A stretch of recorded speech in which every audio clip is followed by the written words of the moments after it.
السلام علیکم ورحمت الله. اول خو ټولو ته ډیره مبارکي چې ختم نبوت خپل مقدمه وګټله او د مبارک ثاني په کیس کې قادیانیانو ته شکست ملاو شو. په دې کې چې چا څومره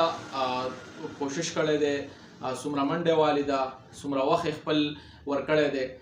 الله دې ټولو ته جزای خیر ورکړي. او چې څومره چا په سوشل میډیا باندې خپل اواز اوچت کړی دی، خپل تحریر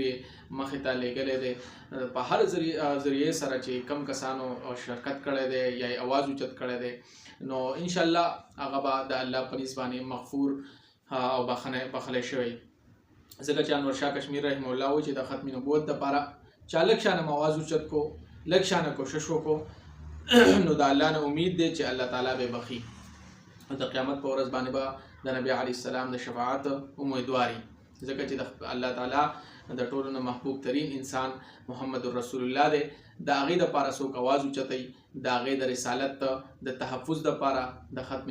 نبوت د تحفظ دپاره څوک اواز اوچتوي، نو دا ظاهره خبره ده الله په نسبت باندې به الله هغه بخښلی شوی، د هغه د نبي د شفاعت امیدوار به ګرځېدلی. نو د مبارک ثاني کیس کې چې کوم ملګرو کوشش کړی دی، هغه که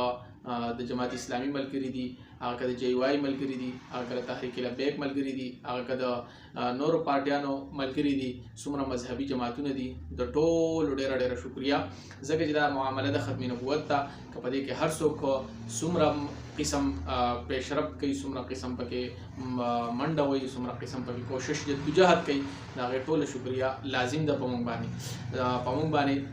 دومره دا چې د خپل وس مطابق هغه سوشل میډیا په ذریعې سره اواز اوچتول دي، یا هغه موږ دلته کوو، او چې کوم غټ حضرات دي نو هغه په غټه سطح باندې اواز اوچتوي، په غټه سطح به کوشش کوي، او هغه یقینا خپل کوشش کړی دی او هغه کوشش یې کامیاب هم شو. کوم کسانو چې د سوري او د نقب لګولو کوشش کړی دی، نو هغه کوشش کې کامیاب نشو، چې موږ ته یعنی قادیانیانو ته وي چې قادیانیانو کوم کیس راوړی دی، په دې کوشش کې چې موږ ته په دې مقدمه کې هغه ریلیف میلاو شي، او په پاکستان کې په څه طریقه باندې موږ ته د مذهب ترویج، د خپل قادیانیت تبلیغ هغه حق میلاو شي. خو هغې ته هغه حق میلاو نشو، ځکه چې علما کرامو په وخت باندې د هغې سرزنش وکړو او هغې ونیول چې وایي په دې کې دا لفظ تبلیغ چې کوم دی او لفظ ترویج او عوامي سطح، دا دوه الفاظ په پیراګراف 4 او 7 کې چې کوم دي، په دې کې دا ټیک نه دي.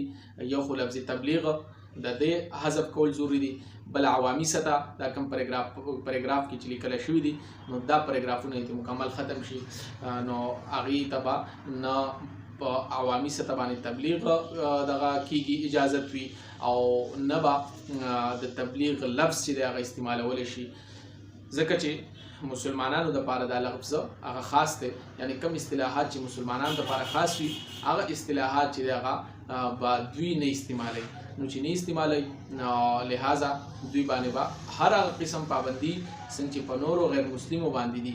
خو چې کومو ته غیر مسلمو ته ازادي ده، هغه به دوی ته ازادي، خو حاله چې ځان غیر مسلمه دوی وګڼي، چې ځان غیر مسلمه وګڼي، نو هر قسم ازادي به ورته میلاو شي، لکه نورو اقلیتونو ته چې میلاو شوې ده. نو بس مقصد می شکریه ادا کولو د ټولو، خاص کر د مولانا فضل الرحمن صاحب او د هغې سره د نورو ملګرو مفتی تقی عثماني صاحب چې هغې ډېر زیات جدوجهد وکړو او خپل یو لیګل ټیم په ذریعې سره دغه پوینټونه راویستله، او په خپله باندې په دغه عدالت کې فریق جوړ شول، او په یو قسم له په اول ځل باندې عدالت ته د ختم نبوت د مقدمې دپاره پیش شو. نو په دې باندې هم د هغې ډېره شکریه چې د دې اسلام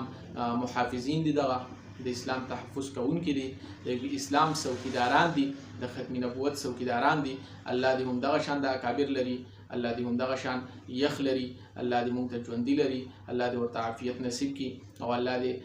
د نبي علیه السلام د شفاعت امیدواران وګرځوي، سره زموږ سره د ټولو مسلمانانو سره. واخر دعوانا الحمدلله رب العالمین، والسلام.